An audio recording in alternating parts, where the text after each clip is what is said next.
Bahala na ang pamahalaan sa sunod-sunod na balitang may mga kababayan tayong kababaihan na nahuhuli sa ibang bansa dahil sa pagdadala ng droga sa lugar na kanilang pinupuntahan. Ano kaya ang naging dahilan at napapasubo sa ganitong klaseng kalakalan ang ating mga kababaihan? Para sa detalye, balitaan mo kami, Marcia Tanied.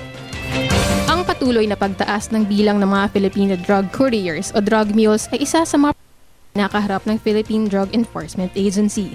Sa paglipas ng panahon, maging overseas Filipino workers ay nagsisilbi na rin drug mules. Ayon sa pag-aaral ng PIDEA noon pa lamang December 2012 ay umabot na sa 710 ang kaso ng drug mule sa buong mundo. Makikita rin dito na mas mataas ang bilang ng mga babaeng drug mules na nasa 62% kesa sa mga kalalakihan na nasa 38%. Ito ay dahil sa mas mababa raw umano ang tsansa na mapaghinalaan ng isang babaeng drug mule kesa sa lalaki. Tinatayang nasa $500 hanggang $5,000 ang binabayad sa mga babaeng drug mule upang lumunok ng droga o kaya ay magpasok sa maselang bahagi ng kanilang katawan. Maraming paraan upang maipuslit ng mga drug mules ang droga tulad ng heroin, cocaine o shabu. Kadalasan ay tinatagong mabuti sa bagahe, sapatos o kaya ay nilulunok.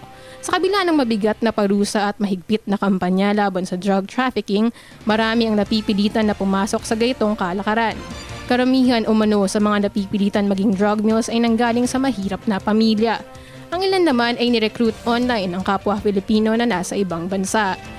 Isa lamang si Sally Ordinario sa mga na nahatulan ng kamatayan sa China noong 2011 dahil sa drug trafficking. Sa kasalukuyan, higit sa 70 na ang nahatulan ng kamatayan sa China pa lamang. Samantala, sa Pilipinas ay habang buhay na pagkakakulong hanggang kamatayan ang maaaring ipataw na kaparusahan sa ilalim ng Republic Act 9165 o ang Comprehensive Dangerous Act of 2002. Para sa Telebisyon ng Bayan, ako si Marcia Tanied.